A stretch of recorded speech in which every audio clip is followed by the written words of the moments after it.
الحمد للہ رب العالمین والصلاة والسلام علی حبیبہ محمد وآلہ وصحبہ اجمعین۔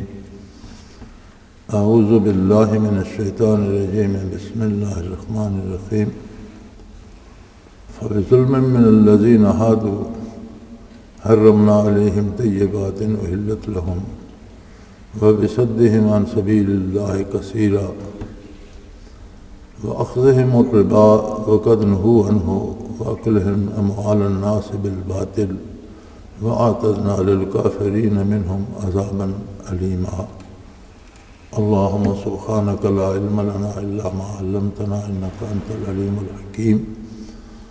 مولاي صل وسلم دائما أبدا على حبيبك خير الخلق كلهم۔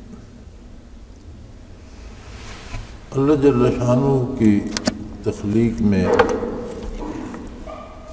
انسان کے مادی وجود کے لیے بے پناہ مادی نعمتیں بھی عطا کی گئی۔ اگر مرض آتا ہے تو اس کے لیے دوا بھی ہے، بھوک پیاس ہے تو اس کے لیے غذا بھی ہے، اور جو چیزیں دین نے حرام کی ہیں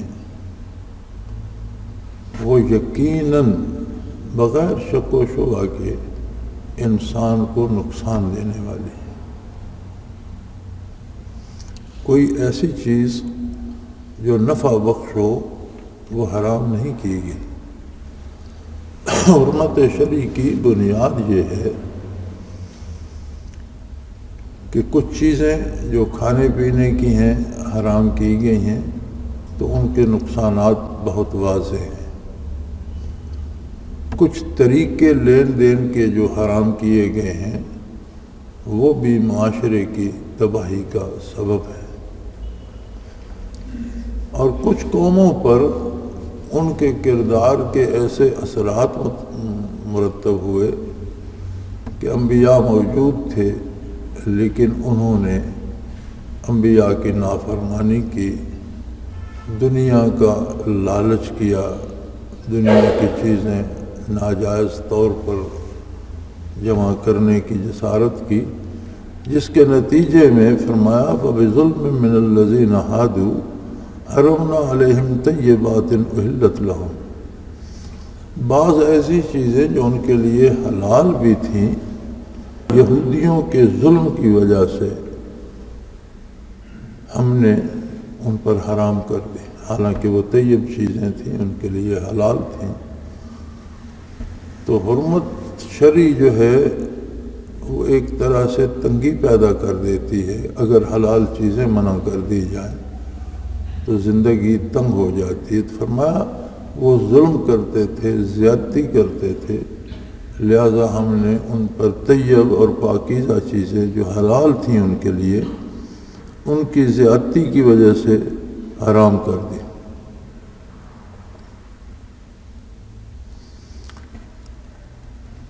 اور وہ کیا زیادتی کیا کرتے تھے؟ وَبِصَدِّهِمْ عَنْ سَبِيلِ اللَّهِ كَثِيرًا۔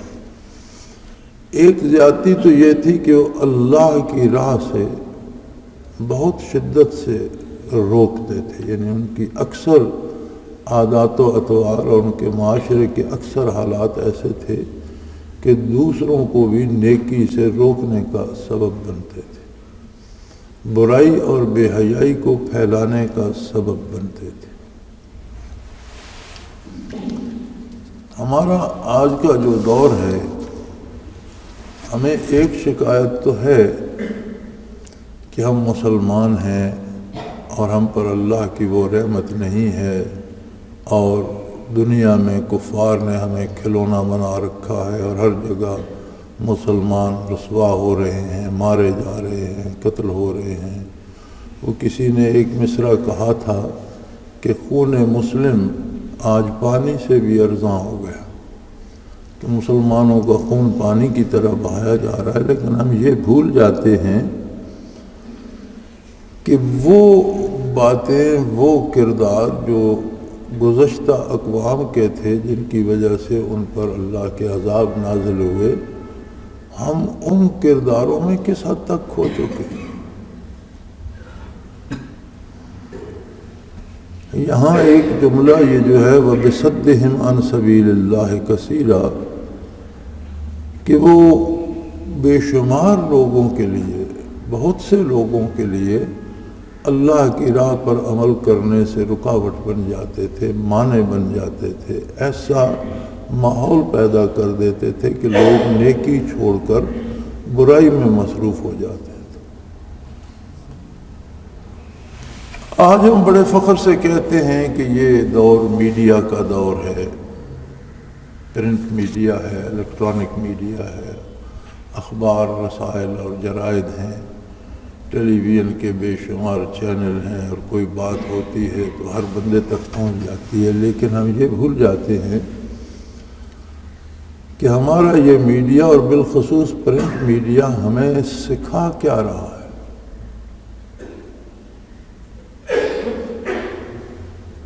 لباس سے لے کر کرداروں تک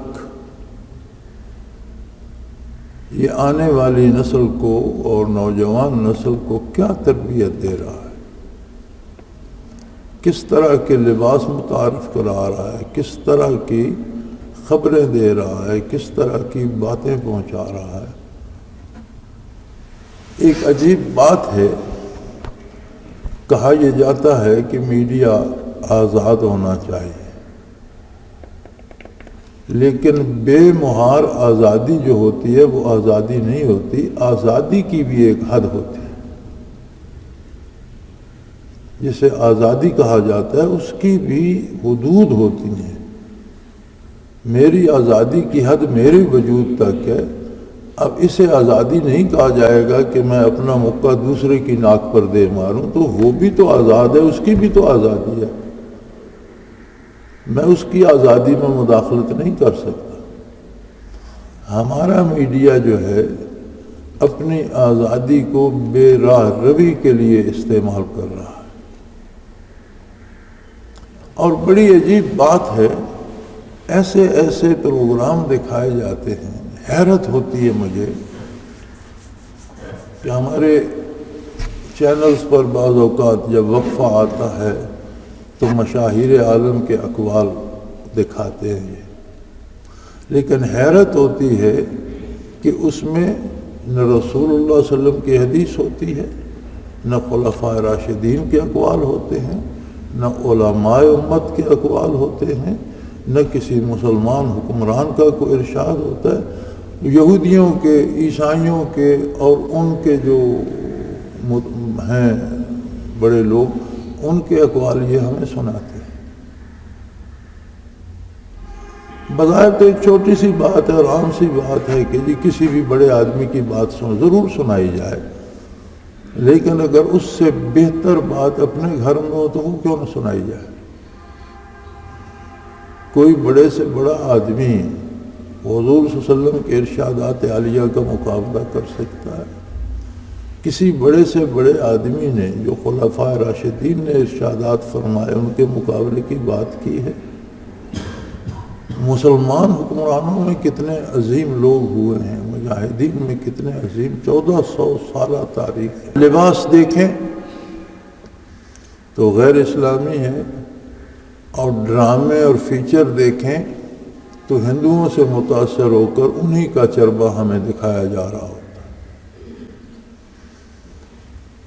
اور اب تو یہ عالم ہے کہ آدھا پاکستان ہندی کے الفاظ استعمال کرتا ہے۔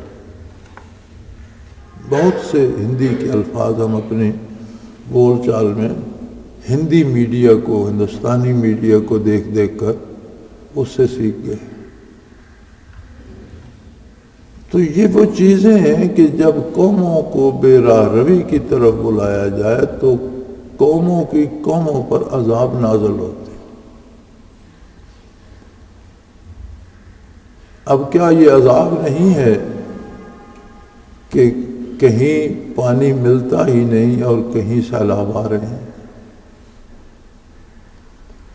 کیا یہ عذاب نہیں ہے کہ دنیا میں سب سے زیادہ گندم اگانے والے ملک میں لوگوں کو کھانے کے لیے آٹا نہیں ملتا؟ یہ عذاب الہی نہیں ہے کہ آپ پیسے بھی دیں اور بڑی مہنگی دوا خریدیں اور وہ آپ کو ریت اور مٹی ملتی ہے، اس میں اصل دوا نہیں ہوتی.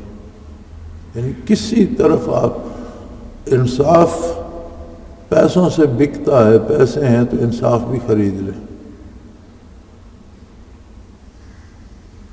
اور عدالتیں خود انصاف کا خون کر رہی ہیں. عجیب بات ہے کہ سپریم کورٹ آف پاکستان کا جو چیف جسٹس آف پاکستان ہے وہ انصاف ڈھونڈتا پھرتا ہے، تو پھر کسی کو انصاف کہاں ملے؟ تو یہی کردار تھے ان قوموں کو. قرآن صرف قصے نہیں سنانا چاہتا، قرآن حالات بیان کرتا ہے اس لیے کہ مسلمان عبرت حاصل کریں اور توبہ کریں، اللہ سے رجوع کریں اور برائی کو چھوڑ دیں. فرمایا ان کی ایک بات تو یہ تھی کہ ایسا ماحول بناتے تھے، ایسا پروپیگنڈا کرتے تھے کہ لوگوں کو اللہ کی راہ سے روکتے تھے، نیکی سے روکتے تھے. اور دوسرا یہ ہوتا تھا وہ اخذہم ربا، وہ سود کھاتے تھے، سود لیتے تھے. سود لینے کی وجہ سے ان پر اللہ کی طرف سے عذاب نازل ہوتے تھے.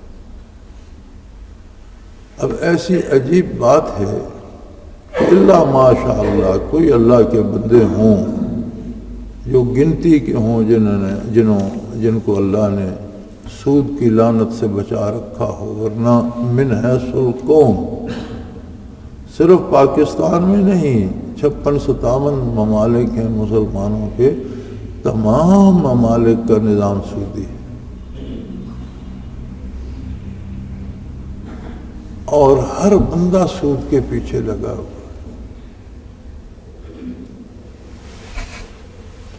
انسانی زندگی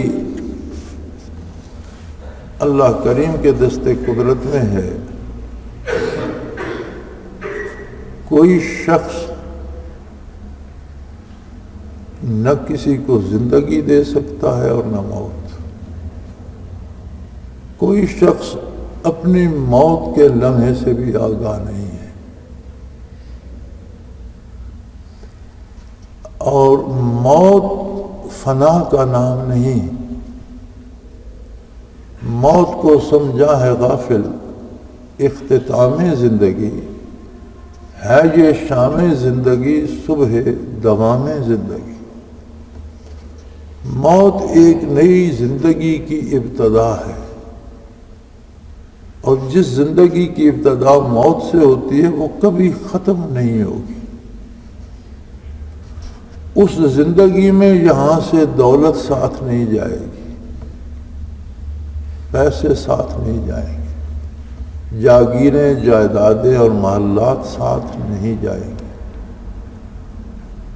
اس میں کردار اور بنیادی طور پر عقیدہ ساتھ جائے گا. عقیدے کی بات بھی بڑی عجیب ہے. اکثر ائمہ کرام فرماتے ہیں کہ عقیدہ اعمال کا نام ہے، صرف کہنے کا نام نہیں ہے. کہ بندہ کہہ دے میں اللہ کو واحد لا شریک مانتا ہوں، میں نبی کریم صلی اللہ علیہ وسلم کی نبوت پر، آخرت پر، فرشتوں پر، جنت دوزخ پر، حساب کتاب پر، ضروریات دین پر ایمان رکھتا ہوں، لیکن جب وہ کام کرتا ہے تو اگر اس کا کام احکام الہی کے خلاف ہے تو اس کے کہنے کا کوئی اعتبار نہیں.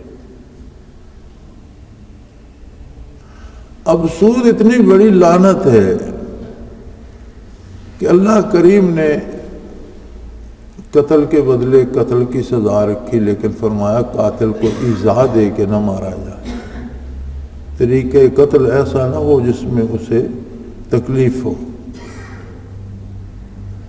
سب سے سخت سزا رکھی زانی کی کہ اسے سر عام ہر بندہ پتھر مارے اور سنسار کیا جائے، اس قدر مارا جائے پتھروں سے کہ وہ ہلاک ہو جائے، اور کوئی شخص اس پر رحم نہ کھائے. لا تاخذ بہم رافہ، کوئی اس پر ترس نہ کھائے، بے رحمی سے مارا جائے. یہ سخت ترین سزا ہے، اس سے بڑی کوئی سخت سزا نہیں ہے.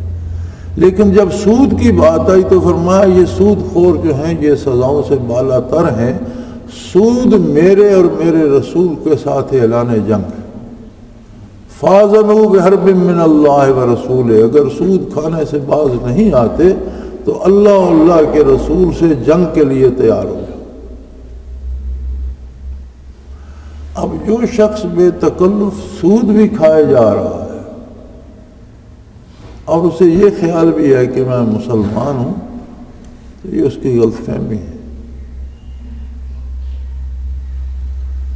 فرمایا یہ ایسے بے دین تھے کہ اللہ کی راہ سے روکتے تھے اور سود کھاتے تھے، حالانکہ انہیں بہت دفعہ منع کیا گیا، لیکن قد نہوا عنہ، سود سے روکا گیا تھا انہیں، لیکن وہ سود کھاتے تھے۔ اس کا مطلب ہے کہ سود نہ صرف امت مرحومہ پہ حرام ہے، پہلی امتوں پہ بھی حرام تھا، اس لیے کہ سود ایک ایسا معاشی نظام ہے جو غریب سے اور ضرورت مند سے لیتا ہے اور امیر کو اور سرمایہ دار کو دیتا ہے۔ یعنی سودی نظام معیشت میں امیر امیر تر ہوتا جاتا ہے اور غریب غریب تر ہوتا چلا جاتا ہے۔ اسلام نے اس کے مقابلے میں جو نظام دیا ہے معیشت کا، اس کا ایک پہلو ہی دیکھ لے کہ اللہ کریم نے 100 میں سے 2.5 روپے 2.5% سالانہ زکوٰۃ فرض کر دی کہ اگر کسی کے پاس 100 روپیہ اس کے اخراجات اور ضرورت سے سال بھر زائد رہے تو اس میں سے وہ 2.5 روپے اللہ کی راہ پر واپس کرے۔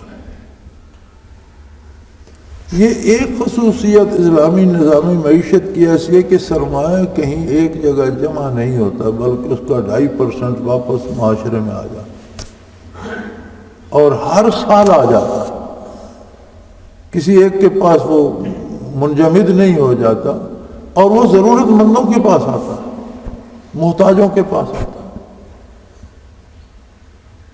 لیکن انسانی مزاج ایسا ہے، ہم سب جانتے ہیں کہ دنیا چھوڑ چھوڑ کر جا رہی ہے۔ ہم نے ایسے لوگوں کو بھی دیکھا جنہوں نے اس ملک کو لوٹا، عبرت ناک موت مر گئے اور لوٹ کا مال رہ گیا، اولادیں قتل ہو گئیں، لوٹ کا مال رہ گیا، گھر تباہ ہو گئے اور لوٹ کا مال دوسروں نے لوٹ لیا، اور دوسروں کو بھی یہ عبرت نہیں آئی کہ جنہوں نے لوٹا تھا وہ چھوڑ گئے، ہم کہاں لے کے جائیں؟ زندگی کا نظام اور کائنات کی آبادی اس بات پر ہے کہ آپ دیتے کیا ہیں۔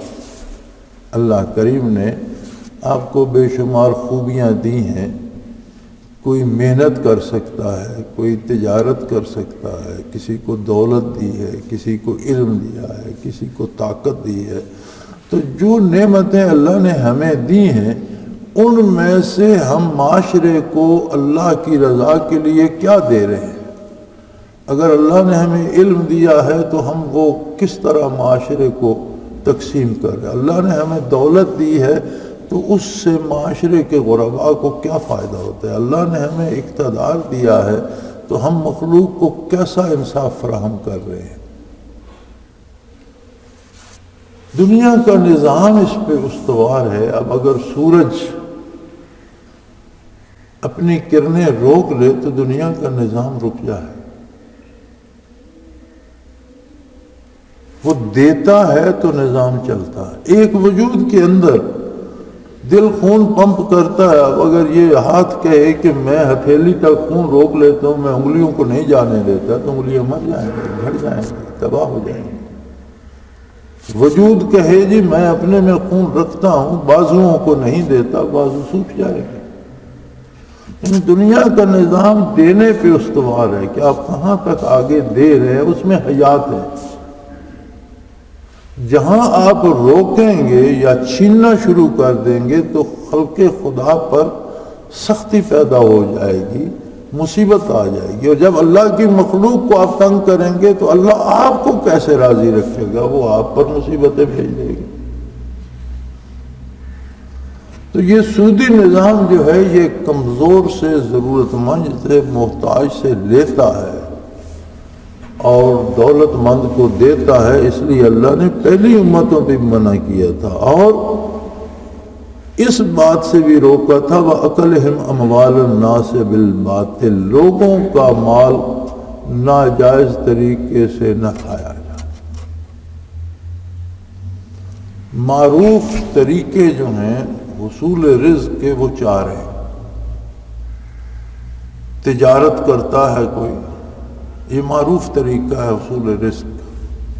کاشتکاری کرتا ہے، معروف طریقہ ہے رزق کا، ہل چلاتا ہے، محنت کرتا ہے، رزق حاصل کرتا ہے۔ مزدوری کرتا ہے اجرت پر، معروف طریقہ ہے رزق۔ ملازمت کرتا ہے، تنخواہ لیتا ہے اور کام کرتا ہے۔ یہ 4 معروف طریقے ہیں: تجارت، کاشتکاری، ملازمت اور مزدوری۔ 5واں کوئی طریقہ پیسے حاصل کرنے کا معروف نہیں ہے، غیر معروف ہے۔ جوا کھیلے گا، چوری کرے گا، رشوت لے گا، سود کھائے گا، تو وہ سارے حرام۔ اور کسی طرح سے بھی دوسروں کا مال لے گا تو فرمایا وہ باطل ہوگا، لوگوں کا مال ناحق طریقے سے نہ کھایا جائے۔ اور جو انکار کرتے ہیں اور ان باتوں کو نہیں مانتے، وَآتَدْنَا لِلْكَافِرِينَ مِنْهُمْ عَذَابًا أَلِيمًا، ان کے لیے ہم نے بڑے دردناک عذاب بنائے۔ عذاب کا نام ہی عذاب ہے، تکلیف دہ شے ہے، پھر اس پر مزید اللہ کریم فرماتے ہیں کہ بڑے دکھ دینے والے عذاب۔ تو اللہ معاف کرے، اس دنیا میں تو انسان شاید سمجھ بھی نہ سکے کہ وہ کیسے ہوں گے۔ انسانی وجود کا نظام بڑا عجیب ہے۔ سائنس کی موجودہ تحقیق کے مطابق 2.5 کھرب سیل ہیں یا 2.5 کھرب ذرات ہیں ایک نارمل انسان کے وجود میں۔ یہ جو 2.5 کھرب سیل ہیں، ان میں زندگی اور موت کا نظام مسلسل جاری رہتا ہے۔ یعنی ہر سیل کی زندگی اتنی ہوتی ہے کہ وہ اپنے جیسا دوسرا سیل پیدا کرتا ہے، خود مر جاتا ہے۔ تو سائنسدان کہتے ہیں کہ 6 مہینے کے اندر انسان کے وجود میں 6 مہینے پہلے والا کوئی سیل باقی نہیں رہتا، پورا وجود بدل جاتا ہے، بال بدل جاتا ہے۔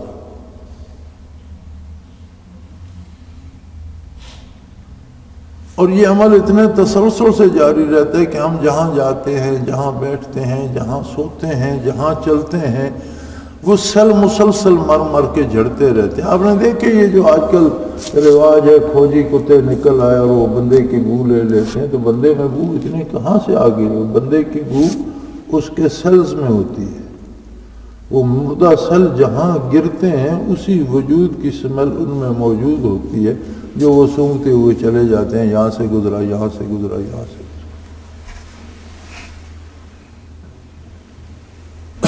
اور ایسا نظام ہے قدرت کا، یعنی سائنس جو آج تک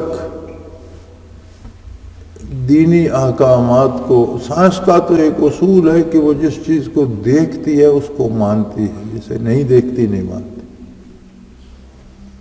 تو آج تک تو یہ عقائد سے پرے پرے رہی، لیکن جب بھی اس نے کوئی کارنامہ طے کیا تو وہ کارنامہ یہ تھا کہ عقیدہ اسلامی کا اثبات کر دیا۔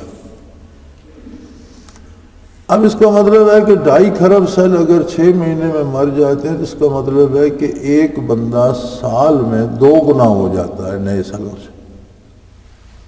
تو اگر کوئی 50 سال رہا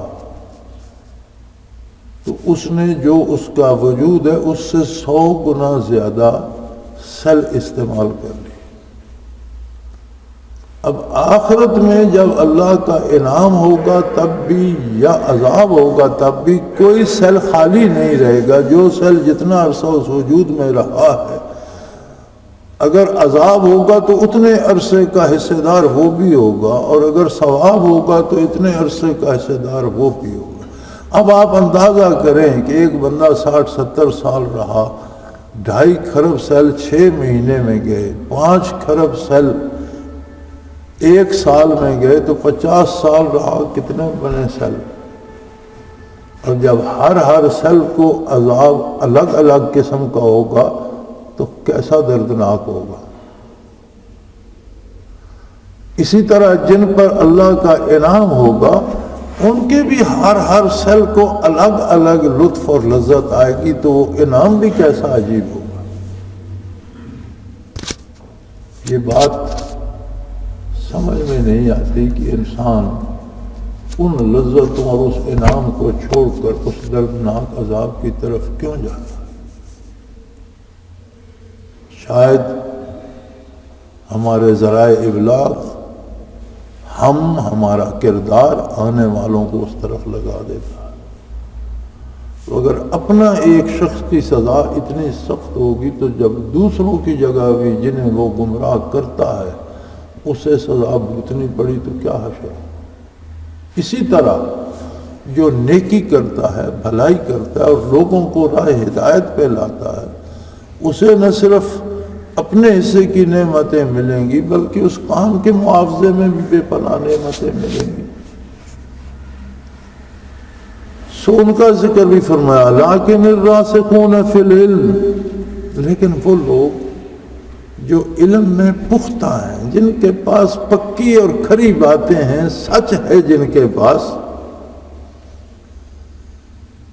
والمؤمنون یؤمنون بما انزل الیک وما انزل من قبلک، اور یقین رکھتے ہیں جو آپ پر نازل ہوا اسے بھی حق سمجھتے ہیں، جو آپ سے پہلے کتاب میں نازل ہوئی انہیں بھی حق سمجھتے ہیں۔ والمقیمین الصلاۃ، اللہ کی اطاعت میں سرگرم عمل رہتے ہیں، فرائض عبادات کو چھوڑتے نہیں، پوری دیانتداری، پورے خلوص اور پورے یقین سے اللہ کی عبادت کرتے ہیں۔ والموتون الزکوٰۃ، یعنی فرائض شرعی کی بجا آوری پورے خلوص اور پوری کوشش سے کرتے ہیں، مال کو اپنا نہیں اللہ کی امانت سمجھتے، اور جو اللہ نے اس پر دینے کا اپنی راہ میں حکم دیا ہے وہ دیتے ہیں۔ والمؤمنون باللہ والیوم الآخر، اور یہ سب دکھاوے کے لیے نہیں کرتے، اس لیے کرتے ہیں کہ انہیں اللہ کی عظمت پہ یقین ہے اور انہیں روز جزا پہ، آخرت پہ یقین ہے کہ ایک دن یہ محاسبہ ہونا ہے۔ اولئک سنؤتیہم اجرا عظیما، ایسے لوگوں کو جو اجر ہم دیں گے وہ بھی بہت عظیم ہوگا، وہ بھی بہت بے مثال ہوگا اور بہت بڑا ہوگا۔ تو انسانی زندگی کا یہ سارا نظام اور دائرہ کار جس پہ قرآن حکیم نے ان آیات مبارکہ میں بحث فرمائی ہے، وہ انسان کو دعوت دیتا ہے کہ وہ اس بات پہ نہ رہے پدرم سلطان دود، میرے ماں باپ ایسے تھے، میرے آبا و اجداد بڑے نیک تھے، بڑے پارسا تھے، نہیں، وہ خود دیکھے کہ وہ کیا کر رہا ہے، جو رزق وہ حاصل کرتا ہے یا کھا رہا ہے اس کے وسائل کیا ہیں، جائز ہیں یا غلط ہیں، غلط ہیں تو توبہ کرے، چھوڑ دے، جائز وسائل سے رزق حاصل کرے، جو جائز وسائل سے حاصل ہوتا ہے اچھا کھائے، اچھا پہنے، اس سے منع تو نہیں فرمایا، حلال کمائے، پاکیزہ رزق ہو تو اچھا کھائے، اچھا پہنے، اچھا گھر بنائے، بچوں کو اچھا کھلائے، لیکن دوسروں کا چھین کر نہیں، دوسروں کا چھین کر کھانے سے روکھی سوکھی بہتر ہے جو حلال ذریعے سے میسر ہو۔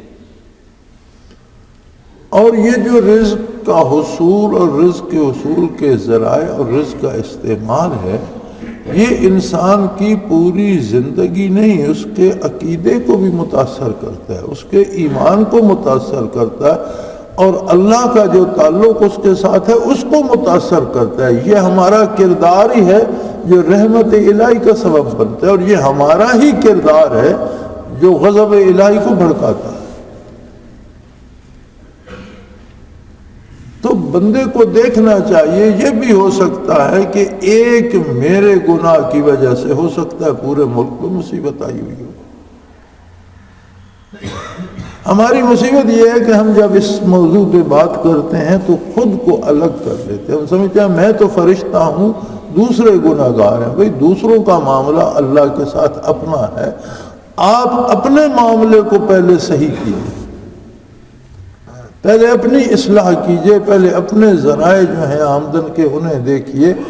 جو کچھ معاشرے کو آپ دے رہے ہیں، کیا آپ معاشرے میں جھوٹ بول رہے ہیں تو دوسروں کو جھوٹ سکھا رہے ہیں، یا سچ بول رہے ہیں اور دوسروں کو بھی سچ کی تلقین کر رہے ہیں؟ ان میں کیسے ہیں؟ بزرگوں کا احترام اور چھوٹوں سے شفقت آپ کو نصیب ہے، آنے والی نسلوں کو آپ کیا سبق دینا چاہتے ہیں؟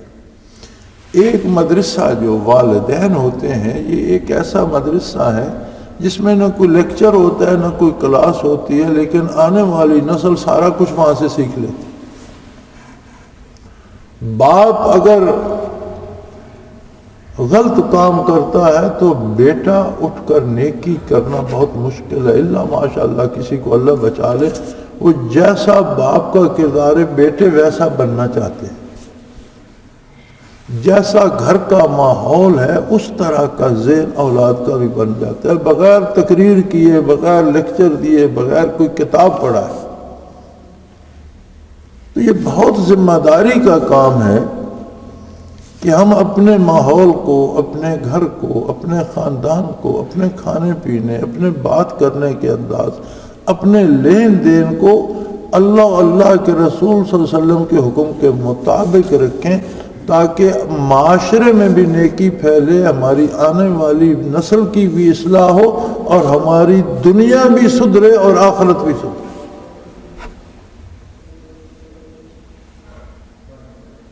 لوگ اول تو ہماری بدنصیبی ہے کہ ہم دین کی طرف آتے نہیں، جب آتے ہیں تو ہمیں یہ ہوتا ہے کہ کوئی وظیفہ بتا دو، نہ ایک وظیفہ پڑھ دیں سارے کام ہوتے چلے جائیں۔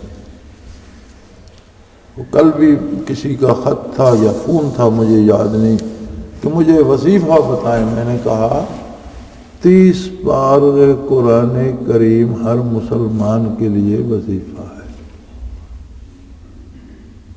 5 وقت کی فرائض نماز ہے، ہر مسلمان کو اللہ نے وظیفہ بتایا ہے۔ قرآن میں اللہ نے حکم دیا ہے کہ میرا ذکر کثرت سے کرو، وظیفہ اللہ نے بتا دیا۔ قرآن میں فرمایا ہے کہ میں اپنے نبی پہ درود بھیجتا ہوں، میرے فرشتے درود بھیجتے ہیں، تم بھی اے مسلمانوں میرے نبی پہ درود بھیجو۔ یہ سارے وظیفے آپ نے کر لیے کہ مجھ سے پوچھتے ہو؟ یعنی وظیفے تو اللہ نے بتا دیے، کرو، قرآن کریم کو پڑھو، سمجھو۔ فرماتا ہے لقد یسرنا القرآن للذکر، نصیحت حاصل کرنے کے لیے میں نے قرآن کو آسان کر دیا، تم پڑھ کر سمجھنے کی کوشش کرو تمہیں سمجھ آتی چلی جائے گی۔ فعل میں مدکر، کوئی سیکھنا چاہتا بھی ہے، کسی میں طلب ہے تو پڑھو۔ اب جس بندے کو کلمہ بھی نصیب ہو جائے، اس پر اللہ کے بتائے ہوئے احکام بھی موجود ہو، وہ ان پر عمل بھی کرے، تو اسے کسی مولوی یا پیر سے وظیفہ پوچھنے کی کوئی ضرورت باقی ہے؟ اور اگر ان پر عمل نہ کرے تو ایسا پیر اور مولوی کون ہے جو وظیفہ بتا دے گا تو پھر اس کا بھلا ہو جائے؟ تو میرے بھائی، اللہ توفیق دے تو زندگی کے ہر لمحے موت کے لیے تیار رہنا چاہیے۔ کوئی لمحہ بھی زندگی کا آخری لمحہ ہو سکتا ہے، اور مسلمان وہ ہے کہ جسے موت آئے اور اسے کوئی افسوس نہ ہو کہ فلاں کام رہ گیا، فلاں رہ گیا۔ اسلام یہ ہے کہ آپ ہر لمحے اللہ کے حضور حاضر ہونے کے لیے تیار، ہر وقت کی نماز ادا کر چکے ہوں، ہر وقت منہ سے کلمہ خیر کہتے ہوں، رزق حلال کھاتے ہوں، حلال کماتے ہوں، اللہ کا بلاوا آ گیا الحمدللہ، خوشی خوشی چلے جائے گی۔ الموت جسر یوصل الحبیب الی الحبیب، کسی ولی اللہ نے کہا تھا کہ موت تو ایک ایسا پل ہے جو محبوب کو محبوب سے ملا دیتا ہے۔